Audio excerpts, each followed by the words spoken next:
ঈমানের পরিচয় আমরা জানি না। ঈমানের পরিচয় যদি আমরা জানতাম, যদি আমরা বুঝতাম, তাহলে আমরা জীবন দিয়ে দিতাম, তারপর আমরা ঈমান দিতাম না। সাহাবায়ে কেরাম ঈমানের পরীক্ষা দিয়েছেন, জীবন দিয়েছেন, পরিবার দিয়েছেন, টাকা সম্পদ ধন সম্পত্তি সব চলে গেছে, এরপরও তারা ঈমান দেন নাই। কোন কোন সাহাবায়ে কেরামকে ঈমানের কারণে মৃত্যুদণ্ড পর্যন্ত দেওয়া হয়েছে, এরপরও তারা ঈমানের ব্যাপারে কোনো আপোষ করে নাই। এই জন্য ঈমান এত দামি একটা সম্পদ। আল্লাহ রাসূল সাল্লাল্লাহু আলাইহি ওয়াসাল্লাম বলেন, যার ভিতরে যাররা পরিমাণ ঈমান থাকবে আল্লাহ তাআলা তাকে জান্নাত দান করবেন। তাহলে আল্লাহ তাআলার মেহমান হতে হলে, জান্নাতের অধিবাসী হতে হলে এক নম্বর শর্ত যেটা, সেটা হলো ঈমান। দুই নম্বর শর্ত যেটা, আল্লাহ তাআলা বলেন ওয়ামিলুস সলিহাত, আমলে সলিহা করতে হবে। জান্নাতে যেতে হলে, জান্নাতের মালিক হতে হলে আমলে সলিহা করতে হবে। এবার আমলে সলিহা কাকে বলে? নামাজ একটা আমল, কিন্তু সবার নামাজ আমলে সলিহা না। যাকাত আমল, কিন্তু সবার যাকাত আমলে সলিহা হবে না। দান সদকা আমল, কিন্তু সবার যাকাত, সবার দান সদকা আমলে সলিহা হবে না। কারণ আমলকে আমলে সলিহা পরিণত করতে হলে চারটা জিনিসের দরকার। আপনার আমলের মধ্যে, আপনার নামাজের মধ্যে, আপনার রোজার মধ্যে, আপনার হজের মধ্যে, আপনার দান সৎকার মধ্যে যদি চারটা জিনিস থাকে, তাহলে ওই আমলটা আমলে সলিহা হয়ে যাবে এবং আমলে সলিহা দ্বারা আল্লাহ আপনাকে জান্নাত দিয়ে দিবে। তাহলে আমলকে আমলে সলিহা বানাইতে হলে, আমল দ্বারা জান্নাত লাভ করতে হলে ওই আমলের মধ্যে চারটা শর্ত থাকতে হবে। চারটা শর্ত যদি আপনি আমার নামাজের মধ্যে, আপনি আমার রোজার মধ্যে, যে কোনো কাজ করি, নেকির কাজ, ওইখানে যদি চারটা শর্ত থাকে, তাহলে ওই চার শর্ত থাকলে ওই আমল দ্বারা আল্লাহর কাছে জান্নাতের আশা করা যাবে। এই চারটা শর্ত বলেই আলোচনা শেষ করব।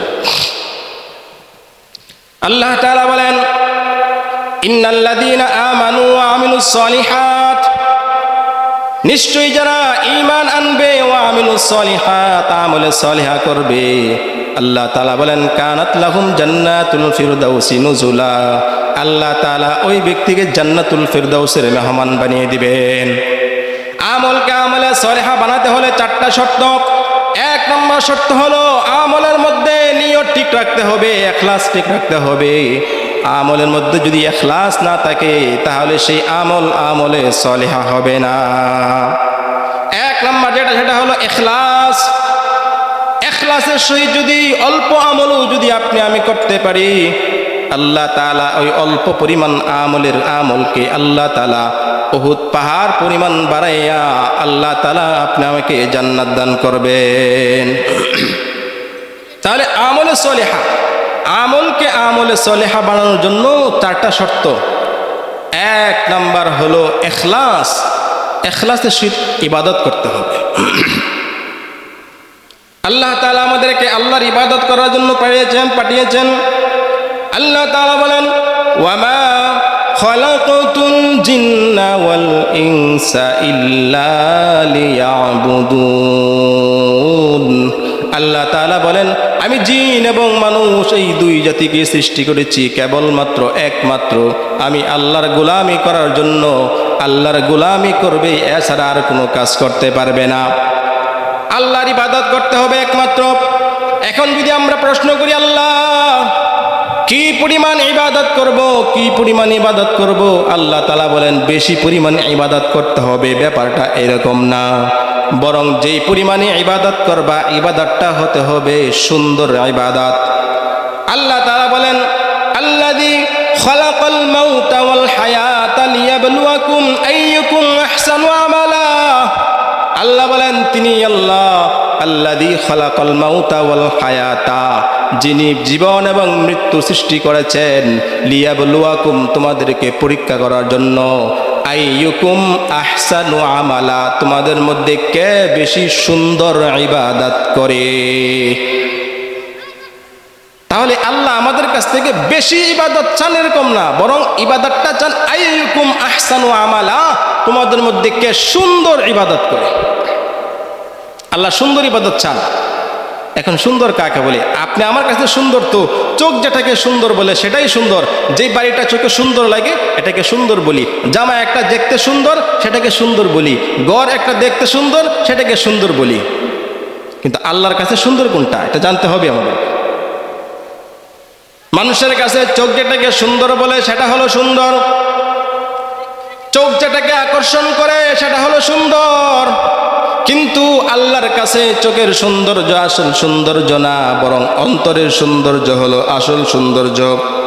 আল্লাহ রাসূল সাল্লাল্লাহু আলাইহি ওয়াসাল্লাম বলেন, ইন্নাল্লাহা লা ইয়ানজুরু ইলা সুওয়ারিকুম ওয়ালাকিন ইয়ানজুরু ইলা কুলুবিকুম ওয়া নিয়াতিকুম।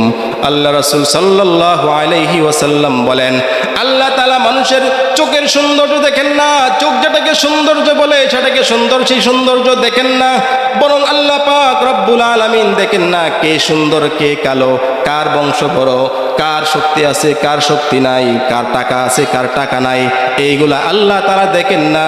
আল্লাহ রাসূল বলেন, ওয়ালাকিন ইয়ানজুরু ইলা কুলুবিকুম ওয়া নিয়াতিকুম, বরং আল্লাহ তাআলা দেখেন যার অন্তরটা কেমন, কার নিয়তটা কেমন। আল্লাহ দেখেন আপনি আমার নিয়ত কেমন,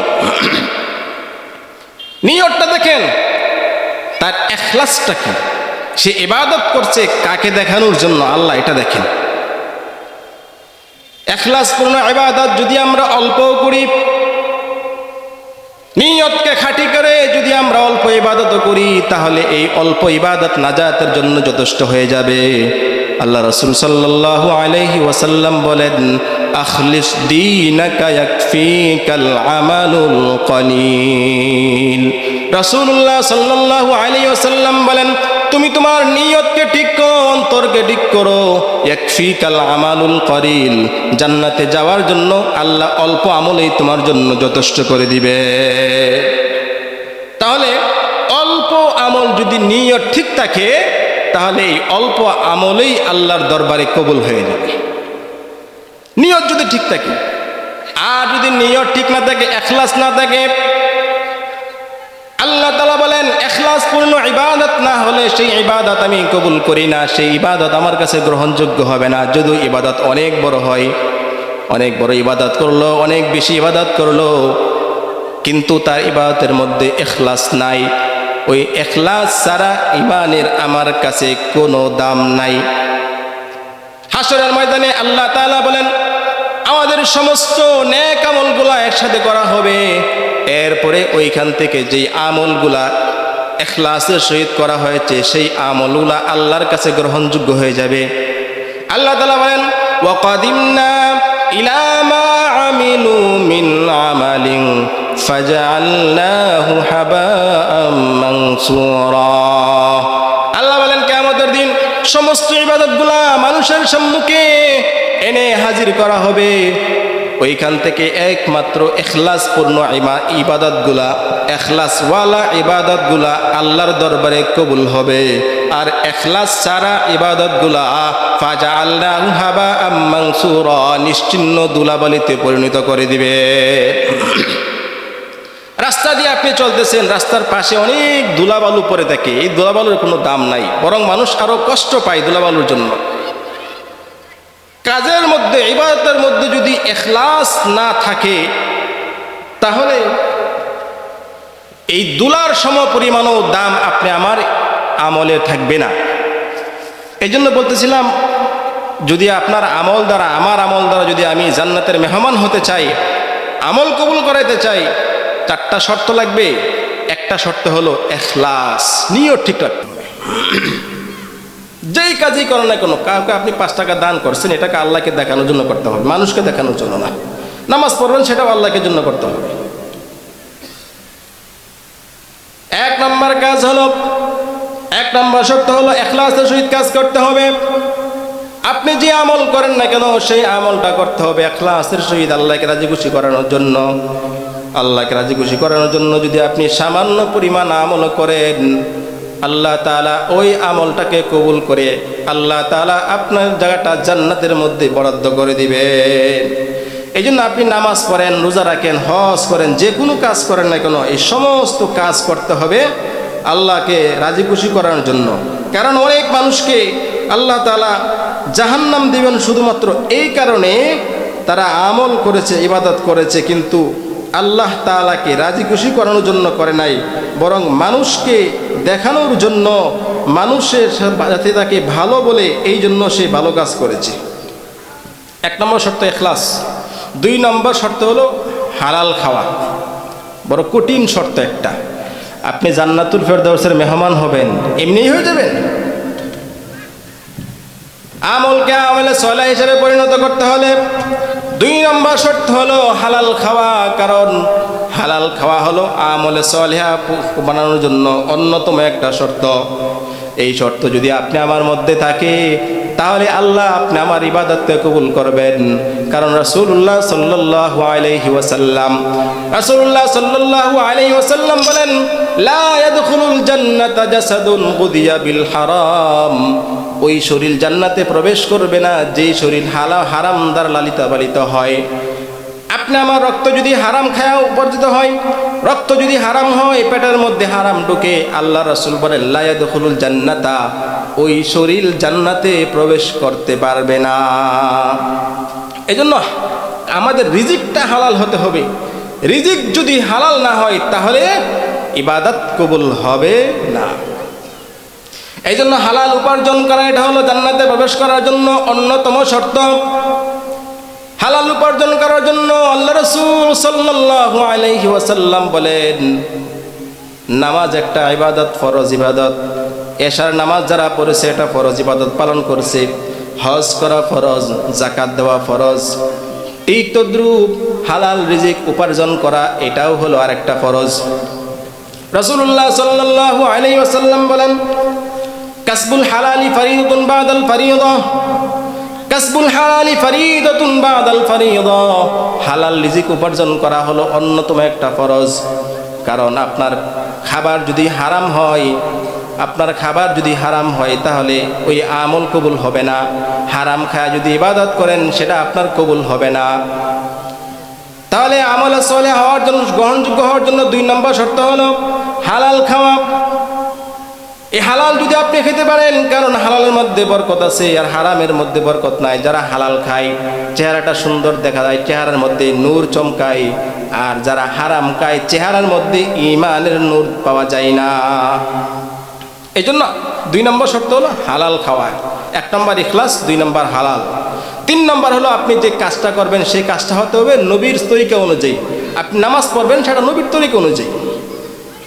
কারণ কোরআনুল কারীমের মধ্যে নামাজের কথা আছে 82 বার, 82 বার নামাজের কথা আছে, কিন্তু কোরআনে কোথাও নাই নামাজ আপনি কিভাবে পড়বেন। জোহরের 4 রাকাত নামাজ কিভাবে পড়বেন কোরআনের কোথাও নাই। নামাজ ফরজ করেছেন আল্লাহ, কিন্তু নামাজ পড়তে হবে কিভাবে দেখায় দিয়েছেন রাসূলুল্লাহ। এই জন্য রাসূলুল্লাহ সাল্লাল্লাহু আলাইহি ওয়াসাল্লাম বলেন, সল্লু কামা রাআইতুমুনি উসাল্লি। তোমরা নামাজ পড়ো যেভাবে আমাকে নামাজ পড়তে দেখো। আমি রাসূল যেইভাবে নামাজ পড়ি তোমরা সেইভাবে নামাজ পড়ো। যদি ওইভাবে নামাজ আদায় করতে পারো তাহলে ওই নামাজ কবুল হওয়ার আশা করা যায়।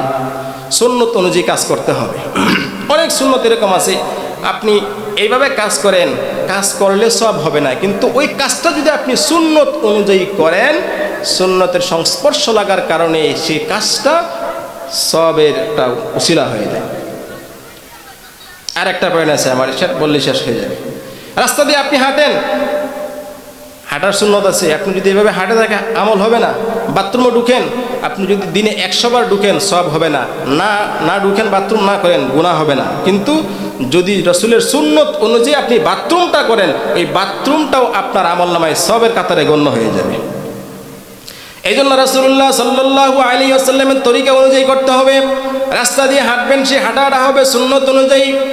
খানা খাবেন, সেই খানা খাওয়াটা হবে রাসূলের সুন্নত অনুযায়ী, তরিকা অনুযায়ী। ডান হাতে খানা খাবেন, দোয়া পড়বেন, আল্লাহর শুকর আদায় করবেন খানাকে। আল্লাহ তাআলা বলেন ওই খাবার খাওয়াটাও আমি আমলের মধ্যে গণ্য করে দিব। 3 নম্বর শর্ত। 4 নম্বর শর্ত হলো আপনি যে আমল করবেন সেই আমলের জ্ঞান লাগবে। নামাজ পড়তেছেন, নামাজ পড়ার জন্য কি জ্ঞান সেটা তো আপনার জানা নাই, আপনার এটা লাগবে। কৃষি কাজ করতেছেন, আপনি জানেন না কতটুকু ক্ষেতের মধ্যে কতটুকু সার দিতে হবে, এটা আপনি জানেন না। আপনি যে জানে তার কাছে যান, কতটুকু সার দিব জিজ্ঞাসা করেন না। এটাই হলো এলেম, জ্ঞান।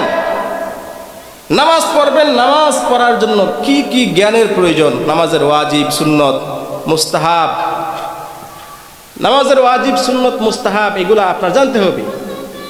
এখন যদি নামাজের ওয়াজিব সুন্নত মুস্তাহাব, নামাজ ভাঙার কারণ যদি আপনার আমার না জানা থাকে, নামাজ কোন সময় ভেঙে গেল এটা আমরা বলতে পারি না। এই জন্য আপনি যে আমল করবেন, নামাজ পড়বেন, নামাজের এলেম জানা থাকতে হবে। জাকাত দিবেন, জাকাতের এলেম জানা থাকতে হবে। রোজা রাখবেন, রোজা কোন সময় ভেঙে গেল আর কোন সময় রোজা ভাঙলো না সেটা আপনি আমার জানা থাকতে হবে। এই জন্য যে আমল আপনি করবেন সে আমলের পদ্ধতি, সেই আমলের জ্ঞান আপনি আমার জানা থাকতে হবে। যদি না জানা থাকে সে আমল কবুলের আশা করা যায় না।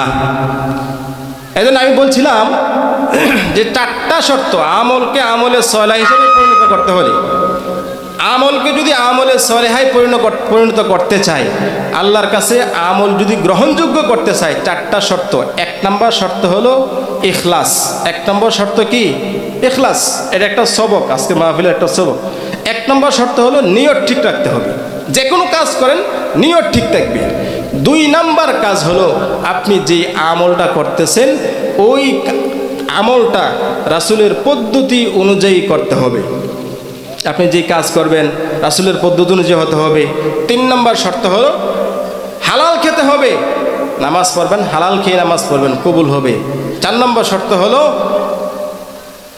আমি যেই আমলই করি না কেন ওই আমলটা রাসূলের বাতলিয়ে দেওয়া পদ্ধতি অনুযায়ী করতে হবে। রাসূল সাল্লাল্লাহু আলাইহি ওয়াসাল্লাম যেভাবে করতে বলেছেন সেভাবে করতে হবে। মন করার মতো চলবে না। জোহরের নামাজ 4 রাকাত, আপনি পড়ছেন 7 রাকাত, কবুল হবে? হবে না। এই জন্য আমলকে আমলে সলেহা পরিণত করতে পারলে আল্লাহ তাআলা নাজাত দিতে পারেন। শুরুতে বলেছিলাম যে আয়াত তেলাওয়াত করেছে, আলোচনা একবারে শেষ বলেছেন 2টা কাজ করতে পারলে জান্নাতুল ফিরদাউসের মেহমান বানিয়ে দিবেন। 2টা কাজ কি? আল্লাহ তাআলা বলেন ইন্নাল্লাযীনা আমানু ওয়া আমিলুস সলিহাত কানাত লাহুম জান্নাতুল ফিরদাউসি নুজুলা। আল্লাহ তাআলা বলেন নিশ্চয় যারা ইন্নাল্লাযীনা আমানু, যারা ঈমান আনবে, ওয়া আমিলুস সলিহাত, এবং যারা ঈমানের পাশাপাশি নেক আমল করবে, আল্লাহ তাআলা বলেন কানাত লাহুম জান্নাতুল ফিরদাউসি নুজুলা। আল্লাহ তাআলা ওই 2 শর্ত থাকার কারণে আল্লাহ তাআলা তাকে জান্নাতুল ফিরদাউসের মেহমান বানিয়ে দিবে। এই জন্য আমরা সবাই জান্নাতে যেতে চাই না? জান্নাতে যেতে চাইলে 2টা কাজ করতে হবে, ঈমান এবং আমল। আর আমলকে 4 শর্ত: ইখলাস, হালাল খাওয়া, এরপর রাসূলের পদ্ধতি অনুযায়ী সে কাজটা করা, যেই কাজ করবেন সেই কাজের জ্ঞান হাসিল করা। এই হলো আজকের পুরা আলোচনার সারসংক্ষেপ। আল্লাহ পাক রব্বুল আলামিন আমাদের সকলকে এই কথাগুলোর উপর আমল করার তৌফিক আমাকে এবং আপনাদেরকে সকলকে দান করো।